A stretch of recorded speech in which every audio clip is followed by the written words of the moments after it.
Bismillahirrahmanirrahim. Assalamualaikum warahmatullahi wabarakatuh. Innal hamdalillah nahmaduhu wa nasta'inuhu wa nastaghfiruh wa na'udzubillahi min syururi anfusina wa min sayyiati a'malina. Faman yahdihillahu fala mudhillalah wa may yudlil fala hadiyalah. Asyhadu an la ilaha illallah wahdahu la syarikalah wa asyhadu anna Muhammadan abduhu wa rasuluhu la nabiyya ba'dah.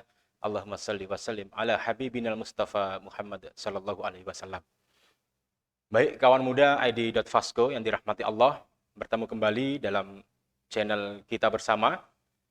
Alhamdulillah pada siang ini kita berjumpa dengan beberapa hal yang bisa kita jadikan bahan tawasau bil haq wa tawasau bis sabr. Terutama di bulan Ramadan ini, di mana semua kebaikan itu berlipat ganda, semua kebaikan itu dinilai lebih oleh Allah Subhanahu wa taala, maka kita cukup bersyukur, harus senantiasa mensyukuri ketika kita masih diberi kenikmatan, yaitu sebuah fasilitas bulan Ramadan, yang dimana tatkala kita ditakdirkan oleh Allah, diciptakan menjadi umat akhir zaman, yang usia kita relatif pendek, dan jauh lebih pendek daripada umat-umat terdahulu. Jika saja umat terdahulu bisa berusia ratusan tahun, dan mereka beribadah selama ratusan tahun tersebut, dan kita hanya mampu hidup dan diberi jatah hidup hanya beberapa puluh tahun saja. Tetapi Allah Maha Adil, Allah masih memberi kita fasilitas untuk bisa meraih nilai ibadah yang jauh melampaui usia kita, yaitu Lailatun khairun min alfi syahrin, yang itu adanya hanya di bulan Ramadan. Dan kita punya kesempatan untuk meraihnya, sehingga kita bisa mempunyai nilai ibadah yang lebih daripada 1000 bulan. Dan Allah Maha Adil, meskipun usia kita terbatas, tapi kita diberi kesempatan untuk beribadah yang nilainya lebih jauh melampaui usia kita, maka jangan disia-siakan. Maka kawan muda ID.Vasco sekalian, sebelum kita menikmati beberapa kajian ilmu yang ada pada channel kita ini, untuk menambah nilai kebaikan yang kita miliki, yang kita harapkan dari Allah, maka silakan untuk klik subscribe dan juga share, serta logo lonceng, supaya lebih banyak yang mendapatkan manfaat, sehingga kita termasuk dalam golongan orang-orang yang menunjukkan kepada kebaikan, sehingga kita mendapatkan kebaikan yang serupa dari Allah Subhanahu wa Ta'ala. Kawan ID.Vasco, kawan muda sekalian yang dirahmati Allah, di bulan Ramadan merupakan suatu momentum yang sangat baik untuk kita saling berlomba-lomba dalam kebaikan, kita saling memperbaiki hubungan kita, baik hubungan dengan Allah Subhanahu wa Ta'ala, termasuk juga hubungan sesama manusia. Karena di dunia ini Allah memerintahkan kepada kita setiap ibadah, selain ada dimensi atau hubungan vertikal dengan Allah, tapi juga ada dimensi sosial dalam setiap ibadah. Dalam sholat kita akhiri dengan salam, yaitu berdoa kepada kanan dan kiri kita, mendoakan kanan dan kiri kita.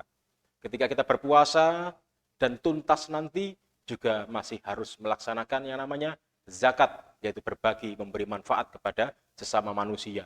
Termasuk perintah haji yang juga ada dimensi sosial, yaitu tetap menjalin hubungan dengan sesama manusia, dengan berbagi, berkurban, dan sebagainya. Maka memperbaiki hubungan bukan hanya dengan Allah semata secara individu kita dengan Allah, tapi juga sesama manusia, itu juga merupakan wujud ibadah yang sangat penting dan diperintahkan oleh Allah Subhanahu wa Ta'ala. Maka memperbaiki hubungan dengan manusia, mari kita mulai dari orang-orang yang terdekat. Dari orang-orang yang terdekat, saudara kita atau yang serumah, atau biasanya kalau sebagai kepala keluarga, memperbaiki hubungan dimulai dari memperbaiki hubungan dengan pasangannya, dengan anak-anaknya, orang tuanya, dan sebagainya. Nah, maka salah satu di antara hal yang menjadi sebab kuatnya bangunan keluarga itu adalah adanya sikap saling menghargai, saling menutupi kekurangan, saling melengkapi, bukan saling menuntut untuk menjadi sempurna. Allah Subhanahu wa Ta'ala dalam hal ini berfirman, hunna libasul lakum wa antum libasul lahunna. Mereka adalah pakaian bagimu dan kamu adalah pakaian bagi mereka. Quran surah Al-Baqarah 187. Nah, maka kita mulai.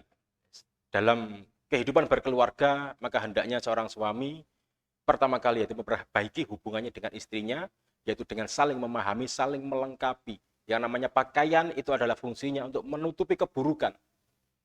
Bukan menuntut sang pemakai pakaian untuk lebih baik atau menghilangkan fungsi pakaian itu. Tapi pakaian itu adalah apa yang ada dalam diri sang pemakai pakaian, maka akan menjadi lebih baik jika mengenakan sebuah pakaian. Maka itulah hunna libasul lakum wa antum libasul lahun. Karena manusia ini diciptakan sangat terbatas, penuh dengan keterbatasan, dan tidak ada satupun manusia yang tidak mempunyai kekurangan. Tidak ada manusia yang tanpa cacat. Maka kita dalam memahami dan juga saling melengkapi satu dengan yang lainnya, maka kita tidak bisa menuntut seseorang untuk menghilangkan semua kekurangannya atau harus hidup dengan penuh kelebihan-kelebihan yang sesuai dengan keinginan kita, tentu tidak. Maka kitalah yang harus menyesuaikan, harus bisa memahami dan menutupi kekurangan orang lain, terutama yaitu orang yang terdekat kita, yaitu dalam kehidupan berkeluarga, yaitu hendaknya seseorang saling melengkapi. Khairukum khairukum li ahlihi. Rasulullah Shallallahu Alaihi Wasallam sempat bersabda seperti ini, yaitu orang yang terbaik di antara kalian, yaitu yang paling baik pergaulannya terhadap ahlinya, terhadap istrinya, terhadap keluarganya. Maka dalam hal ini Rasulullah Shallallahu Alaihi Wasallam memberikan pelajaran berharga kepada kita bahwa seharusnya dalam bangunan keluarga sepasang suami istri itu harus saling menghargai kekurangannya, harus saling mempergaulinya dengan yang terbaik. Ya, karena tidak bisa seseorang itu hidup bersama tanpa harus saling melengkapi, tidak boleh saling menuntut apa-apa yang tidak mampu untuk dilengkapi. Dan Allah Subhanahu wa taala juga memerintahkan dalam hal ini, wa ashiruhunna bil ma'ruf fa in karihtumuhunna fa asa an takrahu syai'an wa yaj'ala Allahu fihi khairan katsira. Wa ashiruhunna bil ma'ruf, dan pergaulilah mereka. Bergaulah kalian dengan mereka, yaitu bil ma'ruf, secara patut, secara baik. Kemudian wa in karihtumuhunna, jika kalian tidak menyukai mereka, kemudian jika kalian menemui sesuatu yang tidak engkau suka darinya, maka apa? Yaitu bersabarlah, karena mungkin kalian tidak menyukai sesuatu, padahal Allah menjadikan pada dirinya kebaikan yang banyak. Quran Surah An-Nisa 19. Nah, yang sering terjadi oleh pasangan, suami dan istri, kadang di tengah perjalanan, seakan-akan sang suami merasakan, oh ternyata istriku tidak sesuai dengan ekspektasi. Oh ternyata istriku mulai muncul, terlihat keburukan-keburukannya. Begitu juga sebaliknya. Sang istri menilai suaminya ketika setengah perjalanan, ketika seiring dengan berjalannya waktu, ternyata dari suaminya muncul beberapa aib yang baru dia ketahui. Tapi di situ Allah Subhanahu wa taala justru memerintahkan untuk bersabar. Mungkin dari sekian aib, sekian kekurangan yang ada pada istri kita, di situ di sisi lain masih ada kebaikan-kebaikan lain yang perlu untuk kita syukuri. Dan Allah pasti menjadikan semuanya itu ada sisi baik dan buruknya. Maka terhadap keburukannya kita harus bersabar. Dan terhadap kebaikan-kebaikannya kita harus bersyukur, maka tidak ada yang namanya manusia itu yang sempurna. Nabi pernah mengingatkan manusia itu seperti kal ibilil mi'ah, ya, seperti 100 ekor unta. Ya, kalau kita cari yang terbaik, yang paling sempurna untuk unta tunggangan, maka tidak akan ditemukan. Ketika memilih yang satu, maka muncul yang satunya ada yang lebih baik. Ternyata muncul yang satunya lagi, ada kelebihannya lain lagi. Nah, di samping punya kelebihan, pasti ada kekurangannya. Tidak akan ada habisnya kalau kita mencari yang sempurna. Maka pandai-pandailah kita untuk mensyukuri sisi baiknya yang ada pada pasangan kita, pada keluarga kita, dan nanti meluas pada orang-orang yang di sekitar kita.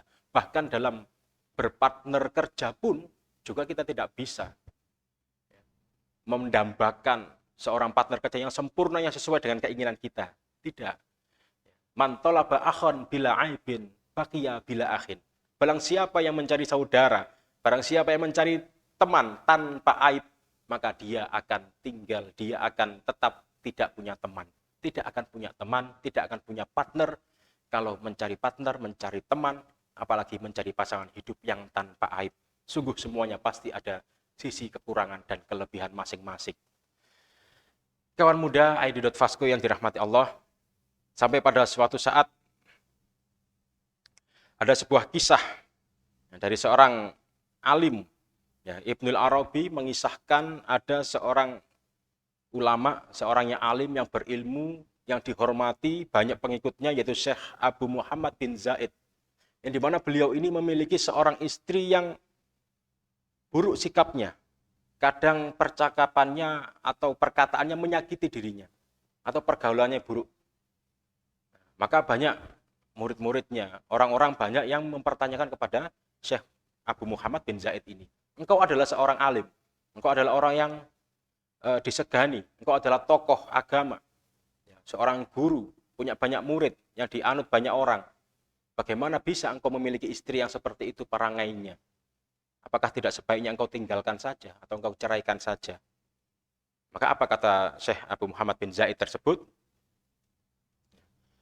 Maka beliau mengatakan, aku adalah orang yang telah dianugerahkan kesempurnaan nikmat oleh Allah Subhanahu wa taala. Memang beliau punya ilmu yang tinggi, disegani, seorang guru besar. Ya, maka beliau mengaku bahwa saya mempunyai banyak karunia dari Allah berupa kesehatan, pengetahuan, dan juga punya banyak pembantu yang dimiliki. Dan beliau menyatakan, mungkin istriku ini diutus sebagai hukuman atas diriku, sebagai hukuman atas dosaku. Maka aku khawatir bila aku menceraikannya akan turun, yaitu hukuman yang lebih keras daripada apa yang aku alami selama ini. Betapa beliau sebagai seorang yang alim, menganggap apa yang ada pada dirinya, yaitu seorang istri yang buruk perangainya, yang kadang menyakitkan perkataannya, bukan berarti itu harus ditinggalkan atau harus dihilangkan dari hidupnya, tapi justru beliau mensyukurinya. Mungkin ini adalah wujud daripada ujian dari Allah Subhanahu wa taala, dan beliau tetap mensyukuri atas nikmat yang lain. Banyak lagi nikmat yang harus disyukuri daripada harus meratapi dan menyalahkan seseorang yang mungkin kurang dalam hidupnya. Karena dunia ini adalah darul imtihanat. Dunia ini adalah tempatnya diuji, tempatnya ujian. Justru akan menjadi aneh jika manusia hidup di dunia, lalu dia merasa aman-aman saja dengan kehidupannya. Padahal dunia ini adalah tempat kita untuk diuji. Ahasiban nas ayyutraku ayyakulu amanna wahum la yuftanun. Ya, dalam Al-Ankabut ayat 2. Apakah manusia itu mengira dia akan ditinggalkan, dia akan dibiarkan begitu saja oleh Allah Subhanahu wa taala setelah dia menyatakan amanah, menyatakan keimanannya, wahum la yuftanun, dan mereka tidak difitnah, tidak diuji, tidak diberi cobaan? Sungguh tidak. Justru ketika seseorang itu menyatakan keimanannya, maka justru akan diuji. Semakin kuat keimanannya, maka bahan ujinya pun, variabel yang digunakan untuk menguji juga akan lebih kuat, lebih keras lagi. Maka para ulama yang tinggi ilmunya, ujiannya juga akan lebih dahsyat. Yang tebal imannya, ujiannya juga akan lebih besar. Dan semakin besar ujian, semakin tinggi tingkat badai ujian yang menerpa dirinya, tentu Allah menjanjikan pahala yang luar biasa. Maka disinilah dalam memperbaiki hubungan kita dengan sesama manusia yang merupakan itu adalah bagian dari ibadah kita kepada Allah. Mari kita awali dengan sikap saling memahami, bisa menerima, tidak menuntut manusia menjadi sempurna di hadapan kita, tapi bagaimana kita bisa mengkondisikan diri kita untuk bisa memahami dan saling menutupi kekurangan, tentunya saling melengkapi.